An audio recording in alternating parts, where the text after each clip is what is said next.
après une course ratée, faut pas se mentir, on se sent pas très bien. Surtout même si j'en avais discuté avec les autres et qui disaient que j'en faisais trop et que j'avais pas à m'en vouloir autant. Moi j'étais quand même très déçu de ma performance individuellement, donc on se sent mal. Mal mais envie de revanche. Surtout envie de passer à autre chose rapidement, et j'entends par passer à autre chose à vite être à la prochaine course et rattraper. Et rattraper son erreur et rattraper la course ratée. Je pense que malheureusement, on a subi plusieurs choses auxquelles on n'était pas habitué. Code de Côte nous avait remis dans une bonne ambiance, dans un bon mood. On se disait que c'est bon, en fait, les doutes avaient été évacués. Et on se rend compte avec cette dernière course que ça a été que temporaire. À ce moment-là, je pense pas qu'on puisse parler de dynamique brisée. Ok, il y a une course qui s'est mal passée, mais c'est trop tôt pour se dire, ok, la bonne dynamique est cassée, donc on attend enfin c'est même pas on attend de voir, mais on attend la prochaine course avec impatience en fait pour rebondir et du coup se dire, ok, donc en fait c'était une erreur dans le parcours, mais finalement on conserve la bonne trajectoire prise en 2022. On a envie parce que c'est pas agréable, mais on a envie aussi pour se rassurer, on a besoin de se rassurer, donc oui, il faut réagir.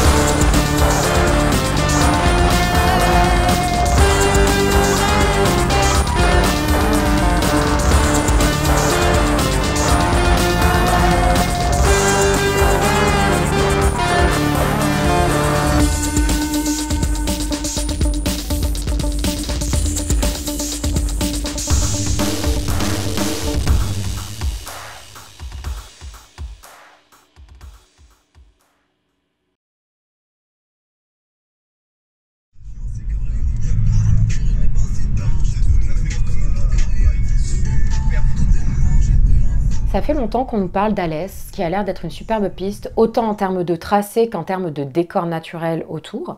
Donc on s'est dit que ça pouvait être une bonne idée d'aller rouler là-bas. Néanmoins, faire un trajet aussi long, parce qu'on a quand même plus de 3 heures de route pour s'y rendre, on n'avait pas envie d'y aller juste pour faire de la figuration. L'objectif principal, c'était de faire un podium et si possible, de marquer le coup en gagnant la course. Moi personnellement, ça me fait très plaisir d'aller à Alès. Parce que vraiment le karting il est au pôle mécanique, hein, donc on a le circuit automobile à côté. On a plusieurs entreprises, dont Duquesne qui fait les 24 heures du Mans entre autres, et le LMS. Donc voilà, ça me faisait plaisir d'aller là. Je savais qu'il y avait du monde qui venait d'ici. Il y a aussi 2 grands pilotes français qui viennent d'Alès avec Stéphane Sarrazin et Romain Dumas. Donc moi je suis content d'y aller.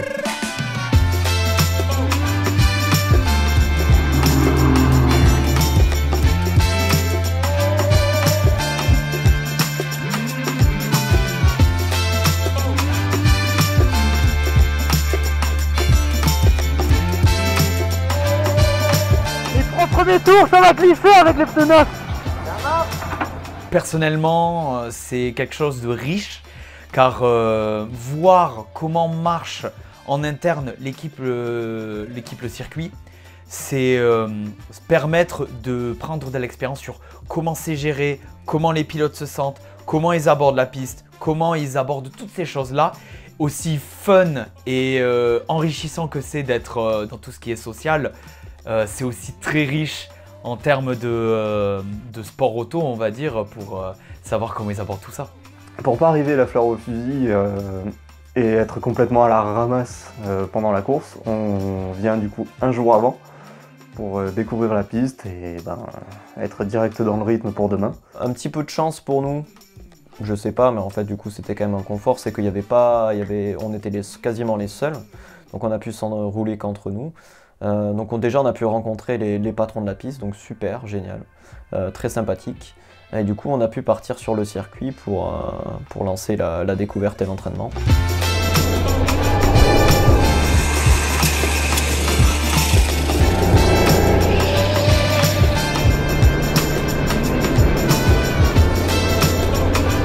Quand on est sur la même piste, même quand on est dans la même équipe, quand on partage un événement avec Axel, on peut pas s'empêcher de se comparer. On remarque en fait qu'il y avait une machine qui était quand même un kart qui était au-dessus des autres. Et donc, comme on aime bien se lancer des challenges et se mettre en compétition, avec Jules, on se dit ok, du coup on fait une session chacun sur ce karting pour savoir qui sera capable de faire le meilleur chrono. Et là, à l'Est, l'avantage qu'on avait, c'est que on avait une cambox, Axel avait une cambox, donc on a pu superposer nos meilleurs chronos qui sont séparés de 17 millièmes, une connerie comme ça. On voit qu'on a un style très différent, des positions des mains sur le volant qui sont opposées. Et en fait, finalement, on arrive à avoir le même résultat. Donc en fait, c'est super intéressant. D'une part, ça nous donne une opportunité de travailler, un axe de progression. Et en plus, voilà, c'est le comparatif du match, quoi. Donc ça, c'est cool. Mais que ce soit à l'Est ou sur l'autre piste, on se compare. Et peu importe la machine, ils sont toujours dans le même dixième. Donc moi, je sais pas, j'ai pas de mots. Et puis, c'est abusé, c'est tout. C'est n'importe quoi. Avec le niveau d'Axel et avec le niveau de Jules, il n'y a aucune erreur qui sont permises. Voilà. C'est-à-dire que pour pouvoir être avec eux en piste, faut pas faire d'erreur, faut être toujours dans un pilotage toujours un petit peu au-dessus. Et c'est ce qui permet de pouvoir se battre avec eux. Dès lors que les conditions sont pas réunies, que ce soit la machine, le pilotage, l'état d'esprit ou quoi, ça va vite à décrocher. De gros potentiels, ça se tire vers l'avant, ça amène l'équipe là où il faut, ça se bat. Je pense que ce genre de moment, ça les apporte, ça leur apporte beaucoup. Avoir quelqu'un de son niveau avec qui on peut vraiment se chamailler, c'est super pour l'expérience et tout ça. En fait, quand j'étais derrière Mika, je voyais c'était en toutes les sorties de virage. J'avais du mal à le garder ou dans les tours, quoi.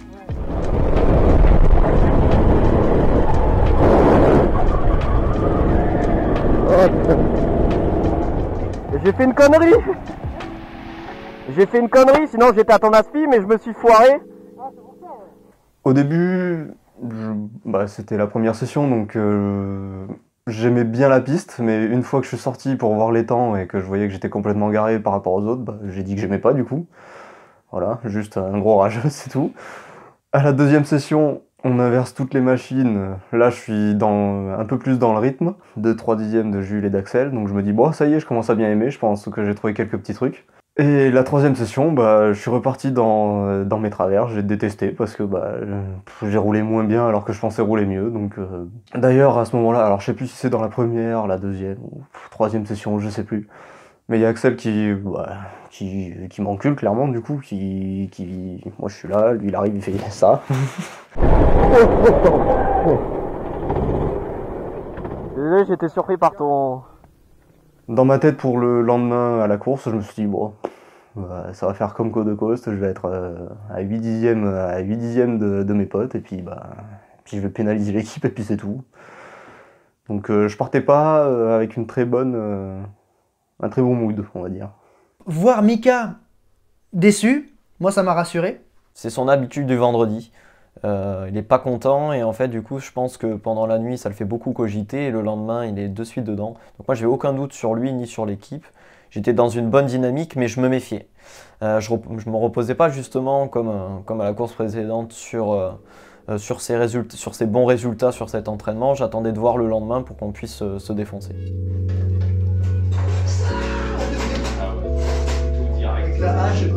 La veille de la course, on s'est pris un Airbnb dans une superbe petite maison provençale et on décide, vu qu'on est le 15 avril, de fêter l'anniversaire de Mika. On avait pris un gâteau qu'on a acheté, je sais plus où, je saurais plus dire. On a bu quelques petits coups, du coup c'était bien sympa, franchement c'était trop cool. En plus de le faire avec des gens que t'apprécies, y a rien demandé de plus.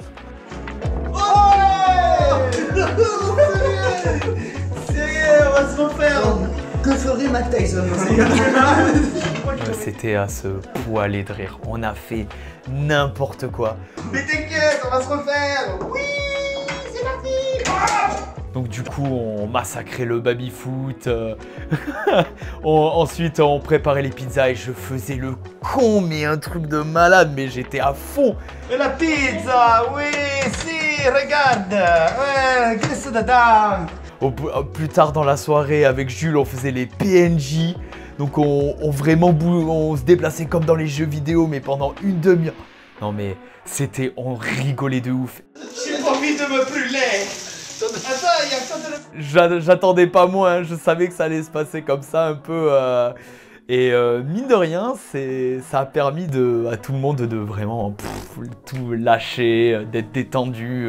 Donc du coup, il y avait une super ambiance avant d'aborder la course du lendemain, quoi. Et ce qui était très marrant aussi, c'était à un moment on s'est tous retrouvés dehors. Et on va dire qu'il y a eu une question de lancer par Jules qui a surpris un peu tout le monde, j'ai envie de dire, parce que on s'y attendait pas, c'est tout. J'avais une question en fait que je voulais poser à l'équipe, et du coup j'aurais demandé qu'est-ce qui nous manque pour être la meilleure équipe du monde? Pourquoi ne pas se poser ces questions sans déconner? Et là, il y a eu ça a posé une espèce d'ambiance de réflexion. Déjà, c'est surprenant comme question, parce que c'est une question riche d'ambition. Quand il pose cette question, en fait, je me dis, mais il a raison. Et en fait, je suis pas surpris. Et je me dis qu'en fait, ce qui est bien, notre point fort, c'est qu'on se dit tout. Mais tu peux pas arriver comme ça sur un grand événement et que ça se passe parfait, quoi. Bien sûr. Tu peux avoir un peu de réussite, bien sûr, mais en quick change, non, c'est... Il y a eu un débat tout autour de ça et c'était très intéressant d'avoir le point de vue de tout le monde. Bon, ça a duré pas mal de temps, cette discussion. Et c'était vraiment cool de voir qu'il y avait encore plein d'axes de progression dans l'équipe. Toutes les idées, toutes les moindres idées, en fait, elles sont mises sur la table. Parce qu'une 24, c'est pas que le pilotage. Enfin, je veux dire, le pilotage brut, être rapide sur un tour, même être constant sur ses relais. Plus tu montes en niveau, cette question se pose là. Oui, se pose pas. Tous les mecs, c'est comme c'est des horloges. La question en soi ne se voulait pas sérieuse, quoi. Le but c'était pas à la fin de l'année, la meilleure équipe du monde et un jour on devient champion du monde. Non, non, c'est pas ça. Je suis conscient des cartes qu'on pourrait avoir. Le but était surtout de mettre en lumière ce qui pouvait nous manquer et ce qui était accessible dans ce qu'on n'avait pas. Aller chercher un cap supérieur, aller chercher quelque chose de plus, des idées supplémentaires, une motivation supplémentaire et aussi confronter un petit peu l'image que chaque individu se fait de l'équipe, un petit peu. Voilà, c'est une question qui a amené à réflexion et pas une question qui a amené forcément une réponse concrète, premier degré. Non, c'était conscient. Et je pense que cette question, elle a fait du bien à l'équipe.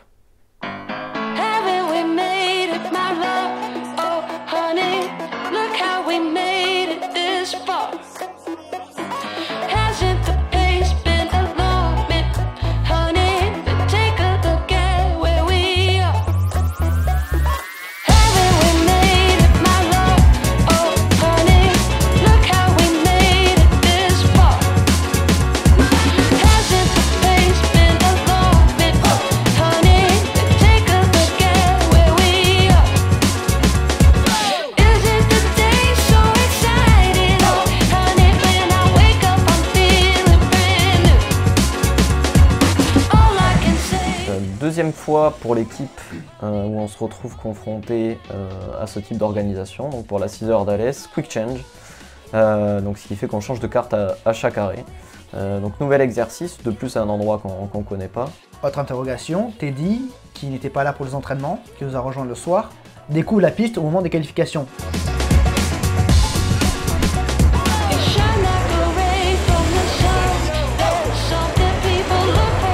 Du coup, pendant les qualifications, ça se passe pas trop mal pour moi. En plus, je tombe sur une bonne machine, donc j'arrive à faire le deuxième temps, donc super content. Par contre, le kart qui finissait la qualification, avec lequel on finissait la qualification, était celui qu'on avait au départ. Donc si en fait on trouvait une bonne machine pendant les qualifications, il fallait absolument la conserver pour le départ, ça va de soi. Donc en fait, si ça tombait à un moment donné sur l'un d'entre nous, eh bien, en fait, il finissait les qualifications tout seul. On décide de le laisser là, qu'on s'en démarrer avec cette machine-là, très important les départs. Mais oui, sa découverte d'Alès se passe très bien.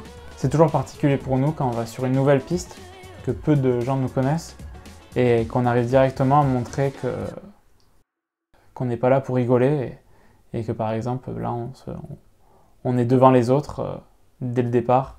Ça ça fait toujours plaisir et ça montre vraiment où l'équipe veut aller.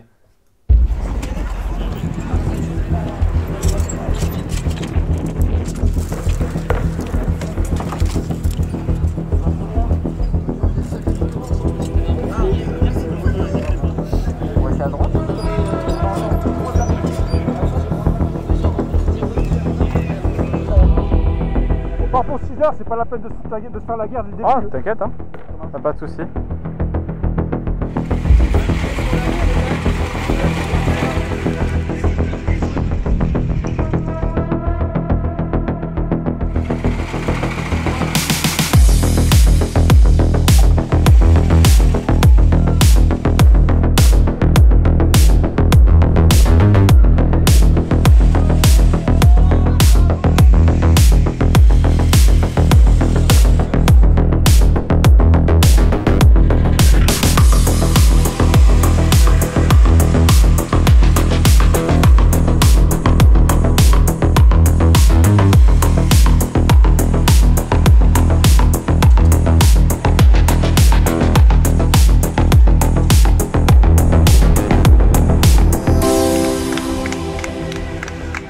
Dès le départ, j'arrive à me défaire de mon adversaire qui était premier et arriver à prendre la tête.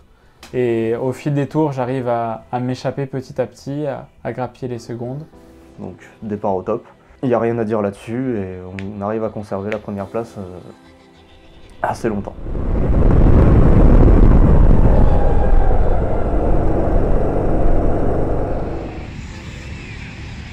Il y avait une observation en début de course, et puis à un moment donné, il y a eu un réveil. Une prise de conscience qu'il fallait être vraiment à 100%, et l'équipe s'est réveillée.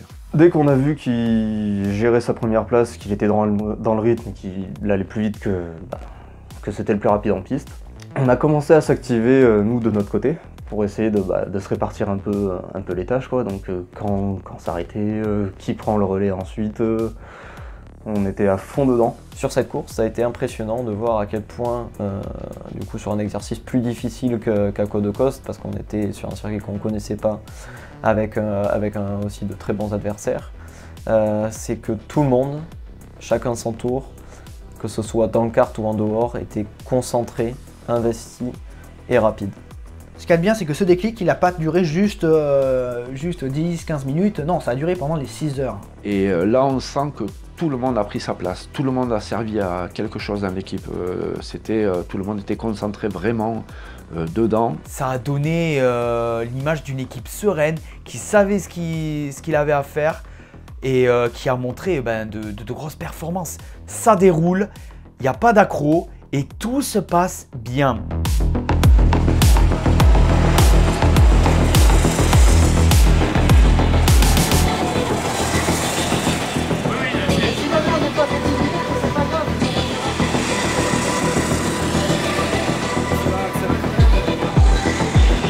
Après Muret, j'avais fait mon autocritique où je me suis donné pour objectif à Alès d'être un peu plus froid. Et j'ai réussi à changer un peu d'état d'esprit, surtout que l'échec de Muret et les conneries de l'intersaison m'ont motivé à tester cette nouvelle dynamique. Ça s'est plutôt bien traduit.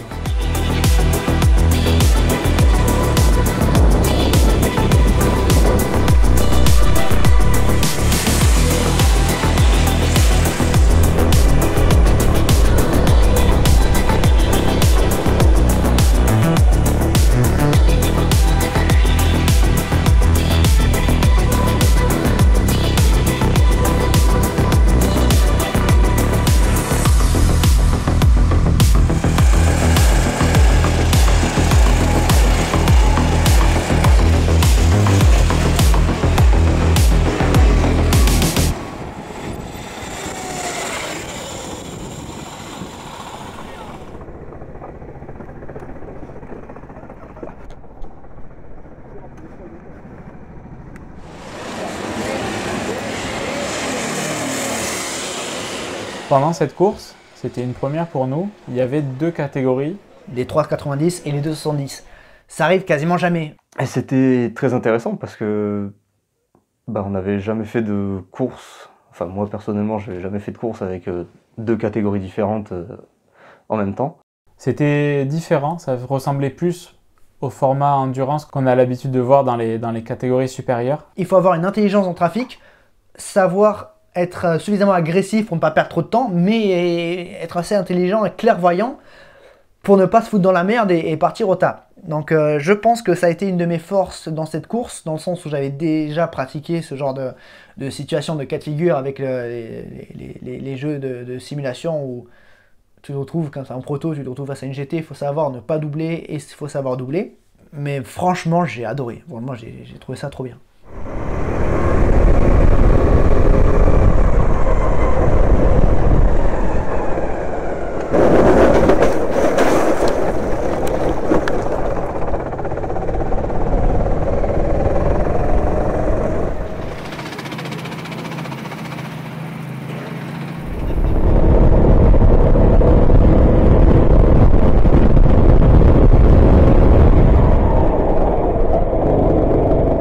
Et monsieur Jules, que pensez-vous de ce meilleur temps de Axel Rochard? Merci beaucoup pour cette intervention et à la prochaine. Pendant la course, on a senti petit à petit que rien ne pouvait nous atteindre. On commençait déjà à y penser et au fil de la course, vraiment, ça s'est que confirmé. Et pendant la dernière heure, on était sûr, quasiment sûr que là, cette fois-ci, c'était pour nous.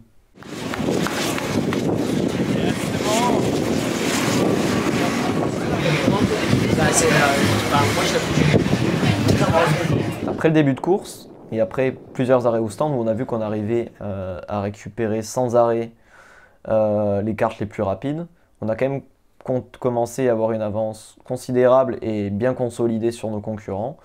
Et quand on a vu la dynamique des 4 pilotes, et que peu importe qui était au volant, on continue à prendre du temps, c'est vrai qu'on s'est dit rapidement, au bout de 4 heures, même un petit peu avant, au bout de 3h30 de course, que sans erreur et qu'en restant concentré, on pouvait aller chercher la victoire sans douter. Mais il fallait vraiment, je tenais à ce que l'équipe reste concentrée, sérieux et ne surtout pas créer victoire tant que le drapeau n'est pas abaissé.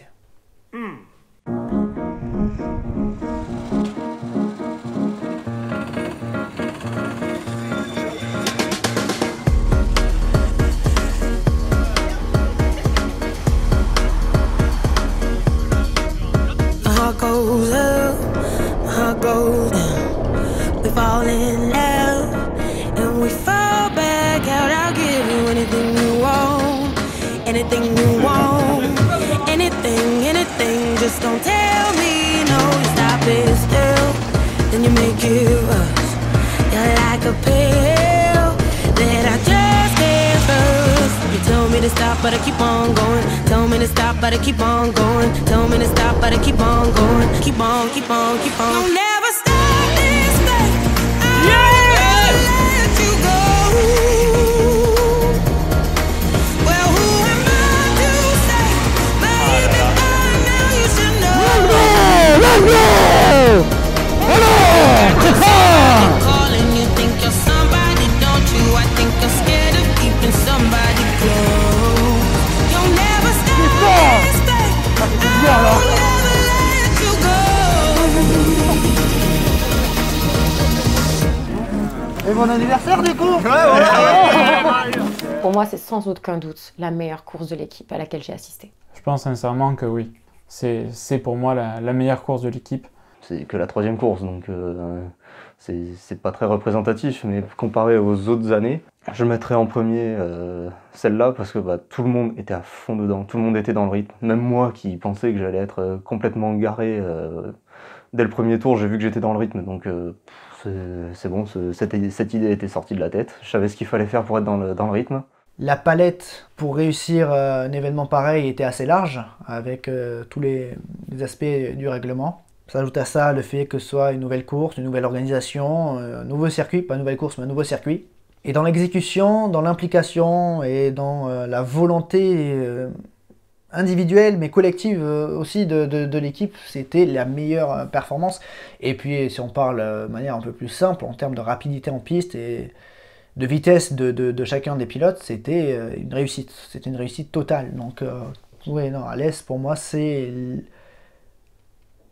la meilleure prestation de l'équipe. Ce jour-là, Alès, ça restera gravé dans ma mémoire parce que c'était ma première victoire avec l'équipe Le Circuit. C'est vrai que j'ai pas arrêté de faire second. L'équipe gagnait, mais j'arrêtais pas de faire second. Donc ça me tenait à cœur d'enfin monter sur la première marche en portant ces couleurs, le jaune et le noir. Donc j'étais aux petits anges. Et maintenant, à l'apéro. La différence entre l'équipe Le Circuit et les autres teams est assez flagrante déjà sur la motivation. Jules amène énormément de passion, de motivation dans ce qu'il fait. Donc du coup, ça amène une atmosphère où vraiment on cherche la performance, on se prend au sérieux, on y va à fond. Trop bien, Après une course comme ça, il y a toujours le risque d'avoir trop confiance en soi et de se sentir intouchable. L'excès de confiance peut faire peur. Je pense que l'équipe, du coup, y a déjà fait face et a été punie pour ça. Parce que à partir du moment où tu te remets plus en question, bah, tu vas perdre en niveau, ça c'est sûr. Que ce soit en pilotage, en gestion, en stratégie, partout.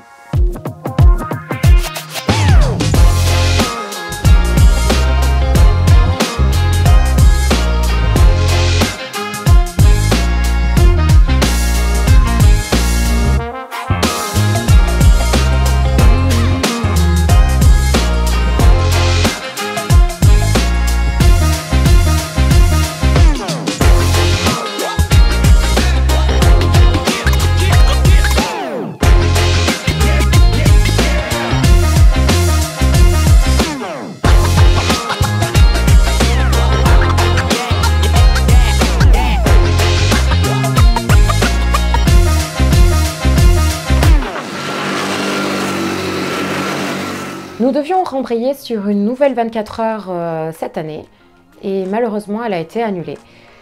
Ne pouvant pas rester sans rien, l'équipe a choisi de partir du côté de Saron pour refaire une course sur ce circuit mythique. On a décidé de retourner une deuxième fois à Saron parce que la première fois on avait vraiment aimé la piste, l'ambiance, le staff. Et puis on sentait qu'il y avait matière à améliorer, à aller chercher encore plus loin. Et puis aussi challenger du mieux possible les grosses équipes locales avec lesquelles on avait d'ailleurs sympathisé la première fois. Les équipages pour cette course à Saron sont Axel et Jules, et de l'autre côté, Max et Teddy. Comme on avait gagné avec Teddy en décembre 2022, je parle encore une fois personnellement, j'ai pas eu de sentiment de revanche ou de devoir, entre très grosses guillemets, de conserver la victoire de l'équipe avec l'équipage Teddy et moi. On est toujours là pour essayer de s'entraider quand même et d'aller chercher le meilleur résultat. C'est vrai qu'on s'est beaucoup chambré entre nous après la victoire de Teddy et Max, et du coup avec Jules on avait une envie de revanche. Oui, il y avait un petit... Bon, dans le bon enfant évidemment, on n'est pas con, mais quoique. Mais non, on a fait ce qu'il fallait.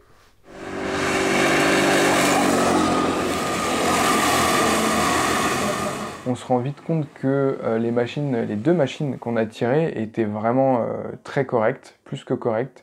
Elles étaient même bonnes. Les deux machines sont dans le coup et ont de quoi aller chercher un très bon résultat. On savait que ce ne serait pas un handicap. Après, je pense qu'à l'homogénéité, on est là. Donc il faut voir, Nos adversaires, ils se sont dessinés d'une part en qualification, mais surtout en début de course. C'était Dynamic Kart, toujours présent. Il y avait aussi Team K, qui était vraiment pas loin et dont il fallait se méfier. Donc c'est de très très gros concurrents. Et on sait que si on n'est pas concentré, si on n'est pas dans le rythme, si on n'est pas régulier, on ne pourra jamais gagner. Donc on se décale en arrêt pour pouvoir faire les trucs propres au chronomètre. Oui, par contre. Jeune homme. Allez, on voit du steak. Merci, toi aussi. Allez, c'est bon.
stratégie pour Saron, on était sur une stratégie déjà moi de me remettre dans le bain le plus vite possible, donc c'est pour ça que on a fait une journée de roulage en amont.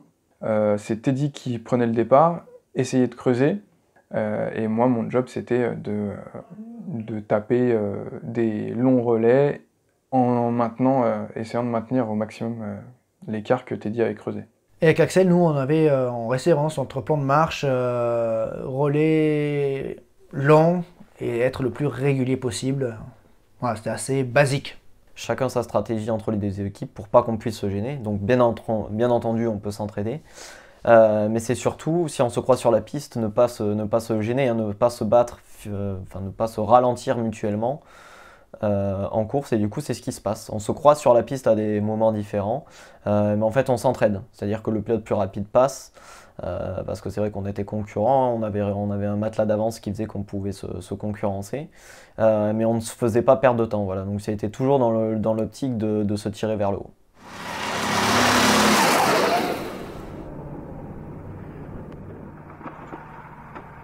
Il y a environ 2 dixièmes plus vite. Ouais. Environ. Fais gaffe à la machine, pas trop la tordre, parce que ça saute un peu, mais ça roule.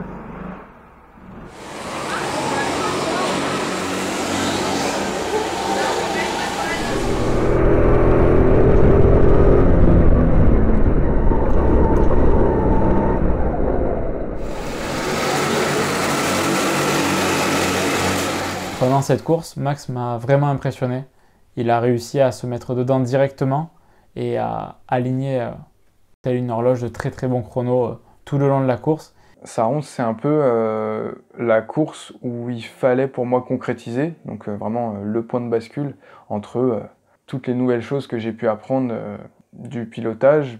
Fallait les appliquer bien et vite. Et c'est vrai que j'ai mis du temps à le rattraper en piste, et même quand je l'avais rattrapé et doublé, en fait, il restait dans ma roue, donc il était vraiment dans nos temps. Pour l'équipe, c'était génial de pouvoir admirer ça depuis le bord de piste. Pour progresser, de toute façon, il faut faire des ronds. Je me suis renseigné et j'ai trouvé une piste de kart sur laquelle j'allais rouler avant. Et finalement, j'y suis allé pas mal de fois m'entraîner. Et c'est là où j'ai pu débriefer, même par téléphone avec Jules, de choses et d'autres. Et c'est là où j'ai pu m'exercer tout simplement.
C'est ça que c'est mort.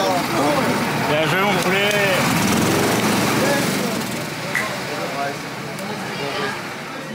Bravo les gars, super bien joué. Let's go. Ouais, joli. Là c'était une sacrée course. Le résultat est très satisfaisant à la fin de la course à Saron, 1 et 2. Génial de refaire un doublé. Cette fois en l'inverse. En décembre, c'était Teddy et Max qui avaient gagné. Cette fois, c'est Jules et moi qui montons sur la plus haute marche. Mais surtout, la course a été faite intelligemment, proprement. Ça a été de la régularité, Mais pas de la régularité normale en fait. Ils ont été rapides toute la course, il n'y a rien eu et ils ont juste tout maîtrisé du début à la fin. Pour moi, c'était la meilleure course de l'équipe, en tout cas celle à laquelle j'ai participé. On a su mettre les bonnes stratégies en place et plus personnellement, moi c'était me remettre dans le bain vite. En termes de performance pure de pilotage, en termes de vitesse pure, je pense que c'est peut-être la meilleure démonstration de l'équipe. Mais la course étant moins complexe dans ses règlements qu'Alès, ça reste pour moi un cran en dessous d'Alès, mais ça reste une course référence aussi, je pense, pour l'équipe. L'équipe Team La Piste. Team Le Circuit.